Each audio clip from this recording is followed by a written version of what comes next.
ओम नमो भगवते वासुदेवाय। ओम नमो भगवते वासुदेवाय। ओम नमो भगवते वासुदेवाय। नारायण नमस्कृत्यं नरं चैव नरोत्तमं देवीं सरस्वतीं व्यासं ततो जयउदीर्य नष्टप्रायश्च भद्रश्च नित्यं भागवत सेव्य भगवती उत्तमश्लोके भक्तिर्वतिना शुभं करोति वाचालभङ्गुं लङ्घयते हिरण्यकृपातमहं वन्दे श्रीगुरुदीनतारिणं परमानन्दमाधवं श्रीचैतन्य ईश्वरम्। ओम अज्ञानतिमिरान्धस्य ज्ञानाज्ञानशलाकया चक्षुन्मीलितं येन तस्मै श्रीगुरुवे नमः। नमो ओम विष्णुपदाय कृष्ण प्रसाय बुधल श्रीमती जयपदाय स्वामी रामले नमो गौरवता नगर रामधारिणी। नमो ओम विष्णुपदाय कृष्ण प्रसाय बुधल श्रीमती भक्ति वेदांत स्वामी रामले नमस्ते सरस्वती देवी गौरवाणी प्रचारिणी निर्विशेष शून्यवधि भाषाते देशधारिणे। जय श्री कृष्ण चैतन्य प्रभु नित्यानंद श्री अद्वैत गदाधर श्रीवासदि गौर भक्तवृंद। हरे कृष्ण कृष्ण कृष्ण हरे हरे हरे राम राम राम हरे हरे। हरे कृष्ण। श्रीमद् भागवतम 10வது ஸ்கந்தம் முதல் அத்தியாயம். ஸோ கிருஷ்ணர் பிறக்கிறதுக்கு முன்னாடி என்னெல்லாம் நடக்குது, ஸோ கிருஷ்ணர் பிறக்கிறதுக்கு அந்த காரணம், அவர் வர்றதுக்கான காரணம் யார் யாரு, அதுக்கு முன்னே என்ன நடந்துச்சு, அதை பற்றி தான் பார்த்துட்டு இருக்கோம். ஸோ ஆல்ரெடி நம்ம வந்து 38 ஸ்லோகங்கள் முடிச்சிருக்கோம். இதில் ஸ்டார்டிங்கில் நம்ம பார்த்தோம் அப்படின்னா அந்த 16 ஸ்லோகங்கள் வந்து பரீட்சித் வந்து சுகதேவர்கிட்ட கேட்குறாரு, என்ன பகவானை பற்றி எனக்கு இன்னும் நல்லா விரிவாக சொல்லுங்க, கிருஷ்ணரை பற்றி பலராமரை பற்றி அவங்க என்னெல்லாம் லீலைகள் செஞ்சாங்களோ அதெல்லாம் நான் இன்னும் ரொம்ப உற்சாகமாக கேட்கணும், தயவு செஞ்சு எனக்கு அதை சொல்லுங்க அப்படின்ட்டு அவர் வந்து கேட்குறாரு. அதுக்கப்புறம் நம்ம 17லேருந்து 26 வரை என்ன பார்த்தோம் அப்படின்னா, பூமாதேவி பசு ரூபத்தில் போய் அவங்க வந்து அழறாங்க. ஸோ அதனால் வந்து பூமாதேவி மற்றும் தேவர்கள் அனைவரும் போய் பகவான் விஷ்ணு கிட்ட போய் அங்கே வந்து பிரார்த்தனை பண்ணுறாங்க, அதாவது புருஷ சூக்தம் பாடுறாங்க. அப்போ பகவான் வந்து யார்கிட்ட, பிரம்மாவுடைய ஹிருதயத்தில் வந்து அந்த விஷயத்த, அதற்கான விடை என்ன அப்படின்னு அந்த விஷயத்த சொல்லிட்டு அவர் வந்து போயிடுறாரு. ஸோ அதனால் பிரம்மா வந்து யார் யார் என்னென்ன பண்ணணும் அப்படின்ற அந்த விஷயத்த சொல்கிறாரு. ஸோ அதுக்கப்புறம் தான் தேவர்கள் எல்லாரும் அவங்கவங்க மனைவிகளோட வந்து இங்கே எது வம்சம் போஜ வம்சம் எல்லா இடத்துலையும் வந்து அவங்க பிறந்துடுறாங்க. இப்போ வந்து கம்சன் தேர் ஓட்டுறாங்க, அங்கே வந்து தேவகி வசுதேவருடைய திருமணம் நடக்குது. அதாவது கம்சன் தேர் ஓட்டிட்டு வர அந்த நேரத்தில் வந்து ஆகாஷவாணி இல்லையா, ஸோ அந்த ஆகாஷவாணி சொல்லிடுது, தேவகிக்கு பிறக்கக்கூடிய 8வது குழந்தை உன்னை கொல்லும் அப்படின்னுட்டு கம்சன் பார்த்து சொல்றாரு. ஸோ இப்படி சொன்ன உடனே கம்சனுக்கு கோவம் வந்து, ஏன்னா அந்த குழந்தை வந்து ஆனா பெண்ணா அப்படின்னுட்டு சொல்லலை, உன்னை கொல்லும்னு மட்டும்தான் சொல்லுச்சு இல்லையா. ஸோ அதனால கம்சன் தேவிக்கு உயிரோடு இருந்தாதேன்னு அந்த குழந்தை பிறக்கும், அப்புறம் தானே அது வந்து என்ன கொல்லும், அதனால தேவியை கொண்டுட்டா இன்னும் ஈஸி இல்லையா. ஸோ அதனால தேவியை கொன்னுடலாம் அப்படின்ற அளவுக்கு அவன் வந்து முடிவை பண்ணிடுறான். ஓகேங்களா. ஸோ அதை தான் நாம் இப்போ பார்த்துட்ருக்கோம். ஸோ வசுதேவர் அப்படி விட்டுட முடியுமா, ஏன்னா தன்னுடைய மனைவியை ஏன்னா அன்னைக்கு தான் திருமணமே நடந்துச்சு, கண்ணெதிரிலேயே ஒருத்தவங்க கொல்றாங்க அப்படின்னா விட்டுட முடியுமா. அதனால வசுதேவர் வந்து அவர் வந்து கம்சனுக்கிட்ட வந்து முதல்ல சமாதானம் பண்ண முயற்சி பண்றார். ஏன்னா எடுத்த உடனே வந்து யாரும் சண்டை போடக்கூடாது இல்லையா, ஃபர்ஸ்ட் சமாதானம் பண்ணணும். அதுக்கப்புறம் இல்லைப்பா நான் இதை கொடுக்குறேன் அதை கொடுக்குறேன், தானம். ஓகே, ஃபர்ஸ்ட் சாமம், அப்புறம் வந்து தானம், அடுத்தது வந்து பேதம், ஐயோ இதனால பாவம் வந்துடும் அது வந்துடும் இது வந்துடும்னு சொல்லி அவங்கள பயம்புறுத்துறது. ஸோ அப்போ பேதம் பண்ணி இதுதான் தர்மம் இது அதர்மம் பேதம் பண்ணி காட்டுறது. ஸோ இது எதையுமே கேட்கல சம்மதிக்கல அப்படின்ற பட்சத்துல தான் அப்புறம்தான் தண்டம், சண்டை போடணும். ஸோ அது வரையும் நம்ம வந்து ஸ்ட்ரெயிட்டாக எடுத்த உடனே வா நீயா நானா சண்டை போடக்கூடாது, ஏன்னா சாஸ்திர பிரகாரம் இதுதான் ரூல்ஸ், சாமதான பேத தண்டம். ஓகேங்களா. ஸோ இப்போ வந்து அவர் அதை தான் சொல்லிட்டு இருக்காரு, ஏன்னா மரணம்ங்கிறது எல்லாருக்கும் வந்தே தீரும், ஏன்னா பிறந்தவங்க எல்லாரும் ஒரு நாள் இறந்தே தான் ஆகணும், நீ எதுக்கு இப்படி பயப்படுற, ஏன்னா நீ வந்து அவ்வளோ ஒரு சிறந்த மாவீரன், நீ அப்படி இருக்கும்போது நீ போய் இப்படி பயப்படலாமா அப்படின்னுட்டு யார் சொல்றது, வசுதேவர் வந்து சொல்லிட்டு இருக்காரு. ஓகே, இப்போ வந்து நம்ம 39வது ஸ்லோகம் பார்க்கலாம். தேஹே பஞ்சத்வம் आपन्ने देहि कर्मानुको अवचहम् देहान्तरम् अनुप्राप्य प्राक्तनं त्यजते वपुः. ஏன்னா இந்த சரீரம் வந்து நமக்கு வந்து பஞ்சபூதத்தால் ஆனது. இப்ப நீங்க இந்த டேபிள்னு எடுத்துட்டீங்கன்னு வச்சுக்கோ, இது வந்து மரத்தால் ஆனதுன்னு சொல்றோம் இல்லையா? ஸோ அது போல இந்த சரீரம் வந்து நமக்கு பஞ்சபூதத்தால் ஆனது. ஏன்னா இந்த சரீரம் நமக்கு வந்து ஏன்னா ஸ்தூல சரீரம் சூக்ஷ்ம சரீரம்னு இருக்கு. இந்த ஸ்தூல சரீரம் நமக்கு பஞ்சபூதத்தால் ஆனது, சூக்ஷ்ம சரீரம் நமக்கு மனம் புத்தி அகங்காரம் இல்லையா? இந்த ஸ்தூல சரீரம் நம்ம பார்த்தோம் அப்படின்னா மண், நீர், நெருப்பு, காற்று, ஆகாயம், ஸோ இந்த பஞ்சபூதத்தால் செய்யப்பட்ட சரீரம். ஏன்னா நம்ம வந்து இப்ப பிறந்துட்டோம் அப்படின்னா இந்த சரீரம் அப்படியே நிரந்தரமா இருக்குமா அப்படின்னா கிடையாது. ஏன்னா நிரந்தரமா இருக்கக்கூடிய வாய்ப்பு இல்லை இந்த பௌதிக உலகத்துல. ஏன்னா அதாவது பிறக்கும் போது நமக்கு இருக்கக்கூடிய உருவம் வேற, அந்த உடம்பு வந்து மாறிண்டே இருக்கும். ஏன்னா பிறக்கும் போது இருக்கிறது சின்ன குழந்தையா, அதுக்கப்புறம் கொஞ்சம் வளர்ந்து, அது இன்னும் கொஞ்சம் வளர்ந்து நல்லா ஸ்கூல் போற நேரம், அது இன்னும் கொஞ்சம் வளர்ந்து காலேஜ் போகிறது. ஸோ அதுக்கப்புறம் வந்து அது சந்ததி உற்பத்தி பண்றது, அந்த குழந்தை அதுவே வளர்ந்து சந்ததி உற்பத்தி பண்ணும். அதுக்கப்புறம் அது என்ன ஆகும், கொஞ்சம் கொஞ்சமா குறைய ஆரம்பிக்கும், தேய ஆரம்பிக்குது. அப்போ வந்து நமக்கு நீங்க பார்த்தீங்க அப்படின்னாலும் வயசு ஆக ஆக என்ன ஆகும், அப்படியே எலும்பெல்லாம் தேஞ்சு போயிடும், நரம்பு வீக் ஆயிடும்.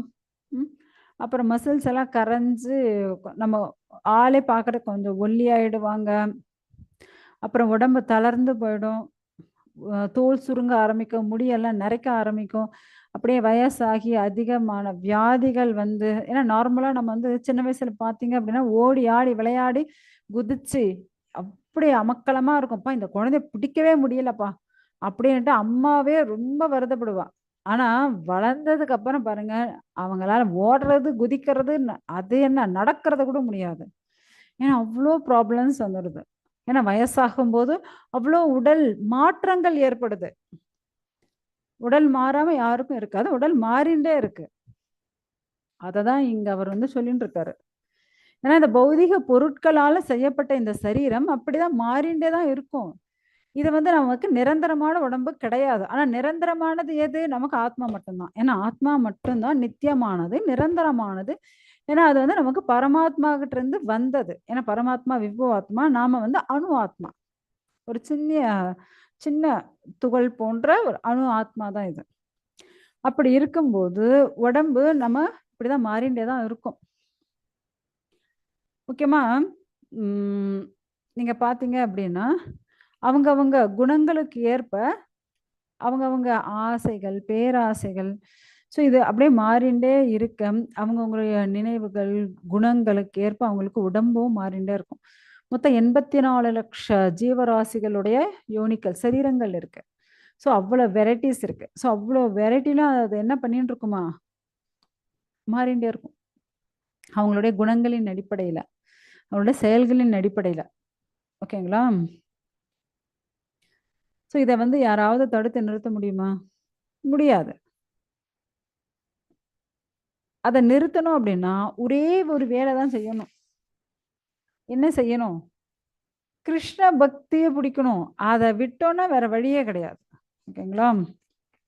அடுத்த ஸ்லோகம்.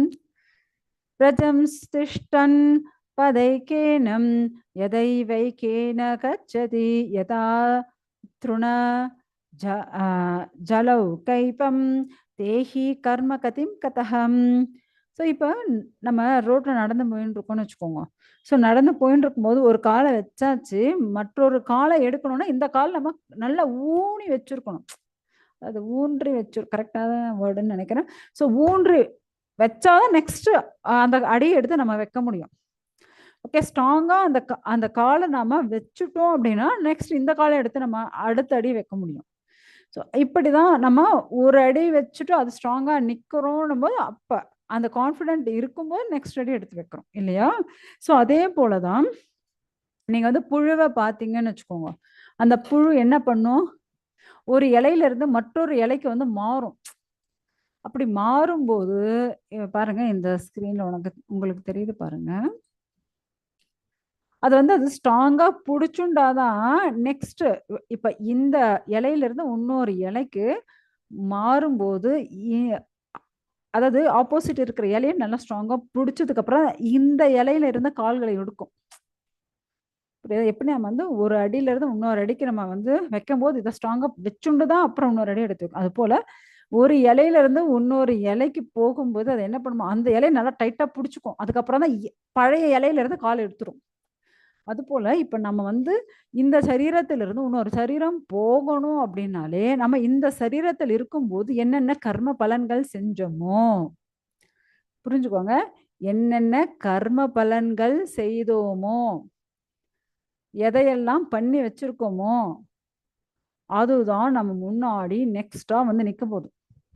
அப்பதான் இப்ப இந்த புழு வந்து இந்த இலையில நெக்ஸ்ட் இலை அதுதான் ஆப்போசிட் இருக்கு. இப்ப அதை பிடிச்சே ஆகணும் இல்லையா? அதே போலதான் நம்ம என்னென்ன இந்த ஜென்மம் ஃபுல்லா கர்ம பலன் பண்ணி வச்சிருக்கோமோ அதுதான் நெக்ஸ்ட்டுக்கு வந்து நிக்க போது. நம்ம நெக்ஸ்ட் அதை தான் பிடிக்க போறோம். நெக்ஸ்ட் அதன் மேலதான் வைக்க போறோம் கால். அதை தான் கையில பிடிச்சுக்க போறோம். ஸோ அதுதான் என்ன நாம இந்த ஜென்மத்துல என்னெல்லாம் பண்றோமோ அதுதான். ஸோ அதனால நாம என்ன பண்ணணும்? ஆனா நம்ம முட்டாள்தனமா மனிதர்கள் என்ன செய்யறாங்க? இந்த பகவானுக்கான சேவையா செய்யறாங்க. கிருஷ்ண பிரஜையில இருக்காங்களா, கிருஷ்ண பக்தியில இருக்காங்களா அப்படின்னா கிடையாது. என்ன பண்றாங்க? திரும்ப திரும்ப அவங்க இந்த பௌதீக லோகத்திலேயே வாழக்கூடிய அளவுக்கு எல்லா கர்ம பலன்களையும் பண்ணிடுறாங்க. மனசை கட்டுப்படுத்துறது இல்ல, புலன்களை கட்டுப்படுத்துறது இல்ல. எத்தனை திருமணம்னாலும் செஞ்சுக்கலாம், எப்படி வேணாலும் வாழலாம். தர்ம பிரகாரம் வாழறது கிடையாது. தான் தோன்றித்தனமான வாழ்க்கை. இதெல்லாம் எவ்வளோ அடி பாதாளத்துக்கு எடுத்துமே விட்டுடும் அப்படின்றது அவங்களுக்கு வந்து புரிய மாட்டேங்குது. என்ன செய்யறது? வாங்க நம்ம அடுத்த ஸ்லோகம் பார்க்கலாம். ஸ்வப்னே யதா பஷ்யதி தேகம் ஈத்ருச்சம் மனோரதேன வினிவிஷ்ட சேதனஹம் திருஷ்ட ஸ்ருதாப்யாம் மனசானுசிந்தயன் பிரபத்யதே தத்கிம் அபிஹி அபஸ்மிருதிஹி. ஸோ இப்படி என்ன பண்ணின்னு இருக்கான் அப்படின்னா, ஏன்னா மனதையும் புலன்களையும் கட்டுப்படுத்துறதே கிடையாது. ஆக்சுவலா இந்த சரீரம் எதற்காக நமக்கு கொடுக்கப்பட்டது அப்படின்னா, ஜீவேர ஸ்வரூபேஹாய கிருஷ்ணேர நித்யதாஸ். ஆக்சுவலா இந்த சரீரத்தின் உண்மையான உபயோகம் என்ன அப்படின்னா, இப்ப பாருங்க உங்களை வந்து ஒரு ஆஃபீஸ்ல மேனேஜரை உட்கார வச்சுட்டு இருக்கா அப்படின்னா அந்த மேனேஜர் போஸ்டுக்கான கர்த்தவியங்கள் அந்த டியூட்டிஸ் நீங்க பண்ணி ஆகணும். அதை இல்லைங்க நான் பண்ண மாட்டேன் அப்படின்னுட்டு நல்லா ஏசி போயின்னு இருக்கு, ஜாலியா ஒரு ரூம் கொடுத்துட்டாங்க, உட்காந்து நீங்க பாட்டு கேம் விளையாடிட்டு இருந்தீங்க அப்படின்னா என்ன ஆகும்? உங்களுக்கு ஒரு ரூம் ஏசி ரூம் கொடுத்து கம்ப்யூட்டர் எல்லாம் வச்சு உங்களை வச்சிருந்தா அந்த மேனேஜருக்கான டியூட்டியை பண்ணணும். அதை பண்ணாம உட்காந்துட்டு நீங்க பாட்டு கேம் விளையாடிட்டு இருந்தா ஓகே, இவன் மேனேஜருக்கான லாய்க்கு கிடையாது அப்படின்னுட்டு உங்களை தூக்கி அந்த போஸ்ட் இருந்தே கீழே போட்டுருவான். கரெக்டா? அப்ப அந்த போஸ்டுக்கு யாரு பர்ஃபெக்டோ அவங்கள எடுத்து உட்கார வச்சுருவாங்க. அது போல இப்ப பகவான் நம்மள மனுஷன்ற போஸ்ட்ல உட்கார வச்சிருக்காருன்னு வச்சுக்கோங்க. சோ அப்ப இந்த மனுஷன் போஸ்ட்ல உட்கார்ந்துடணும் அப்படின்னா இதற்கான கர்த்தவியம் என்ன? சோ நாம கிருஷ்ண சேவகன். இப்ப இந்த புழுக்கு தெரியுமா நான் கிருஷ்ண சேவகன்னு தெரியாது, நாய்க்கு தெரியுமா நான் கிருஷ்ண சேவகன்னு தெரியாது. ஏன்னா அதெல்லாம் இன்னும் கம்மி புத்தி இருக்கக்கூடிய ஜீவராசிகள், கம்மி அறிவு இருக்கக்கூடிய ஜீவராசிகள் அதெல்லாம். ஆனா மனுஷனால நமக்கு கரெக்டா 6 அறிவு இருக்கு இல்லையா? சோ அந்த அறிவை யூஸ் பண்ணி என்ன பண்ணணும்? நமக்கு என்ன ஜாப் கொடுத்துருக்கோம் அதை பர்ஃபெக்டா பண்ணணும். இப்ப மனுஷ சரீரம் கொடுத்துருக்காங்க அப்படின்னா நம்மளுடைய கர்த்தவியம் என்ன, வேலை என்ன? சோ கிருஷ்ணருக்கான சேவையை செய்யறது. அதை விட்டோம் அப்படின்னா கஷ்டம்தான். அதை விட்டுட்டு இப்ப நம்ம என்ன நினைச்சுட்டு இருக்கோம்? கற்பனையிலேயே பறந்துட்டு இருக்கோம். நான் அங்க சுத்தணும், இங்க சுத்தணும், அதை பிடிக்கணும், இதை கட்டணும், அதை வாங்கணும், வேர்ல்டு டூர் சுத்தணும், இப்படியே. அதாவது தான் தோன்றித்தனமா தன்னுடைய வாழ்க்கைய வந்து வெறும் அனுபவிக்கிறதுக்காகவே நினைச்சுட்டு இருக்காங்க சில பேர். ஸோ பகவானுக்கான பக்தி சேவையை செய்யணும்னே அவங்களுக்கு தோணவே மாட்டேங்குது. இப்ப நம்ம கனவுல ஆடுறோம், பாடுறோம், ஓடுறோம். அதெல்லாம் நிஜமா? கிடையாது. ஸோ உண்மையான நிஜம் எது நம்ம வாழ்க்கைக்கு அப்படின்னா, கிருஷ்ண உணர்வு தான் உண்மையான நிஜம். இங்க நம்ம ஆடுறது, பாடுறது அதெல்லாம் கிடையாது. அதெல்லாம் வேஸ்டான கால விரயம் நமக்கு. ஸோ அதனால உண்மையான சேவை எப்பவுமே நம்ம வந்து கிருஷ்ண சிந்தனையில இருக்கணும். மன்மனாபவ மத்பக்தோ மத்யாஜி மாம் நமஸ்குரு. ஸோ எப்பொழுதும் நாம கிருஷ்ண சிந்தனையிலே இருக்கணும். கிருஷ்ண பக்தராக இருக்க வேண்டும். கிருஷ்ணருக்கு சேவை செய்ய வேண்டும். அப்பதான் நம்ம வந்து பிறந்ததுக்கான ஒரு மனுஷனா மனுஷ சரீரம் எடுத்ததற்கான அர்த்தம்.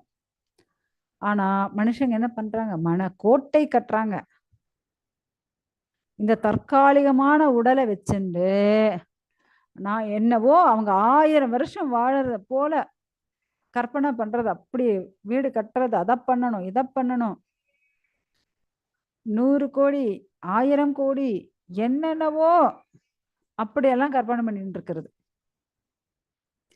ஆனா வேஸ்ட். நம்மளால 1000 வருஷம்லாம் வாழவே முடியாது. எதுக்கு அவ்வளவு பணம்? எதுக்கு அவ்வளவு அகங்காரம்? எதுக்கு இவ்வளவு வீண் பந்தா? ஆக்சுவலா இந்த தற்போதைய உடல் நிரந்தரமா இருக்க போகுதா? அதுவும் கிடையாது. சோ இந்த உடம்ப வச்சுட்டு நாம் என்ன பண்ணணும் அதையாவது தெரியுதா? அதுவும் தெரிய மாட்டேங்குது. முக்கியமா ஆக்சுவலா அம்பரீஷ் மகாராஜ் நீங்க பாத்தீங்க அப்படின்னா அவர் என்ன பண்ணுவாரு அப்படின்னா பெரிய மகாராஜா. ராஜா இல்ல, மகாராஜா, சக்கரவர்த்தி. எல்லா ராஜாக்களும் ராஜா, அவர் சக்கரவர்த்தியா இருந்தார். அப்படியாப்பட்ட சக்கரவர்த்தி என்ன பண்றாரு அப்படின்னா தன்னுடைய அரண்மனையிலிருந்து நடந்தே வருவார் கோவிலுக்கு. அவரே கோவிலை சுத்தப்படுத்துவார் தன் கைகளால். கால்களை கோவில் நடந்து வர்றதுக்கு யூஸ் பண்றார், கைகளை கோவில் எல்லாத்தையும் சுப்பரம் பண்றதுக்கு யூஸ் பண்றார், பகவானுக்கான மாலைகள் கட்டுறது, அவர் காதுகள் பகவானை பற்றி கேட்கறது, அவர் கண் பகவானை பார்த்து ரசிக்கிறது, அவர் வாய் பகவானுடைய நாமத்தை ஜெபிக்கிறது, இல்ல பகவானுடைய பிரசாதத்தை சாப்பிடுறது, அவருடைய மூக்கு பகவானுக்கு அர்ப்பணிக்கப்பட்ட மலர்கள் இல்ல துளசிய நறுமணம் பண்றது, அதே அவருடைய சரீரம் சத் சங்கத்தில் எப்பவுமே பகவான் சிந்தனையில் இருக்கிறது, அவருடைய தலை எப்பவுமே பகவானுடைய திருப்பாதத்துல வணங்கி இருக்குமா. ஸோ இப்படியே தன்னுடைய சிந்தனையிலிருந்து தன்னுடைய செயல்கள்ல இருந்து எல்லாத்தையுமே பகவானுக்காகவே செஞ்சார். ஸோ அப்படி இருக்கணும். கிருஷ்ண பக்தர்னா எப்படி இருக்கணும்? பகவானுடைய திருப்பாதமே கதி. ஸோ அப்படி இருக்கணும். அது ஒரு சிறந்த பக்தன். ஸோ அப்படியாப்பட்டவங்க கண்டிப்பா எங்க போவாங்க? பகவானுடைய லோகம் போவாங்க. அதை விட்டுட்டு காலம் ஃபுல்லா என்னென்னவோ பண்ணிட்டு கடைசியில பகவானுடைய நினைச்சுக்கலாம், கடைசியில பக்திய பண்ணிக்கலாம் அப்படின்னா அது எப்படிங்க நியாயம்? இப்ப பாருங்க, ஒரு வருஷம் இப்ப 10th 12th படிச்சுட்டு இருக்கான்னு வச்சுக்கோங்க. வருஷம் ஃபுல்லா அந்த குழந்தை படிக்கவே இல்லை. எக்ஸாம் டைம் மட்டும் நாளைக்கு எக்ஸாம்ல இன்னைக்கு உட்காந்துட்டு படிச்சான்னு வச்சுக்கோங்க, அவன் வந்து எக்ஸாம்ல பாஸ் ஆவானா? நல்ல மார்க் கிடைக்குமா? நீங்களே சொல்லுங்க. நல்ல மார்க் கிடைக்குமா? கிடைக்காது. எப்படி கிடைக்கும்?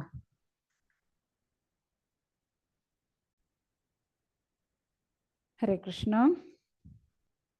ஸோ நம்ம வந்து என்ன பார்த்துன்னு இருக்கோம் அப்படின்னா, ஸோ முக்கியமா இந்த 3 ஓகே. நான் வந்து ரெக்கார்டிங் இல்லாம பேசியாச்சு கொஞ்சம். ஸோ என்ன சம்பந்தம், அபிதேயம், பிரயோஜனம்.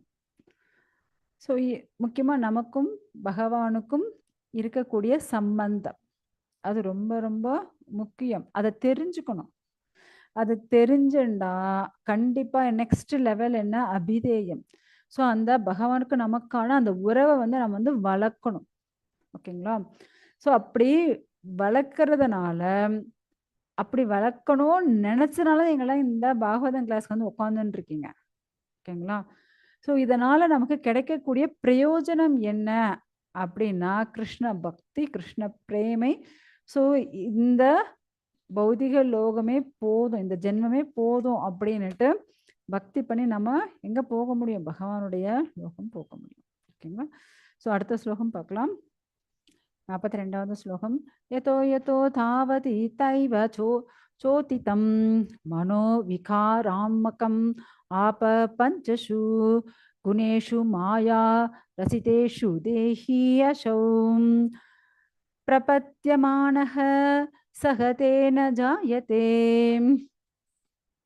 ஸோ இங்க வந்து மனிதர்கள் என்ன பண்ணிட்டு இருக்கோம் அப்படின்னா, பலனை எதிர்பார்த்தே ஓடிட்டு இருக்கோம். ஓ, ஓகே, இந்த பூஜை பண்ணா நமக்கு இது கிடைக்கும், இந்த யஜ்ஞம் பண்ணா நமக்கு இந்த பலன் கிடைக்கும், இதை பண்ணா அதை கிடைக்கும், இந்த தானம் பண்ணா இது கிடைக்கும்னுட்டு இப்படியே பலனை எதிர்பார்த்தே கருமங்கள் செஞ்சுட்டு இருக்கோம்.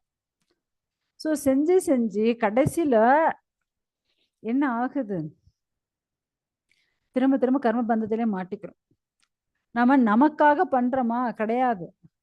சுகபோகங்களுக்காக, சந்தோஷமா வாழறதுக்காக, நிறைய செல்வ செழிப்புக்காக, இப்படி ஒவ்வொரு விஷயத்துக்காக பண்ணிட்டு இருக்காங்க. ஸோ முக்கியமா நம்மளுடைய மனதினுடைய எண்ணங்கள், நம்மளுடைய எண்ணம் எப்படி இருக்கு, அப்புறம் நம்மளுடைய உணர்வு எப்படி இருக்கு, நம்மளுடைய விருப்பம், இது 3 ரொம்ப ரொம்ப முக்கியம். என்ன? எண்ணங்கள், உணர்வு, விருப்பம். ஸோ இது 3யும் நம்ம யாருக்காக பண்ணணும்? கிருஷ்ணருக்காக பண்ணணும். நான் நமக்காக பண்ணோம் அப்படின்னா திரும்ப திரும்ப இந்த பௌதிக லோகத்துல மாட்டிக்கும். ஸோ ஏன்னா இது மரணத்தின் போது ஒருத்தனுக்கு ஒரு குறிப்பிட்ட உடலை கொடுத்துரும்.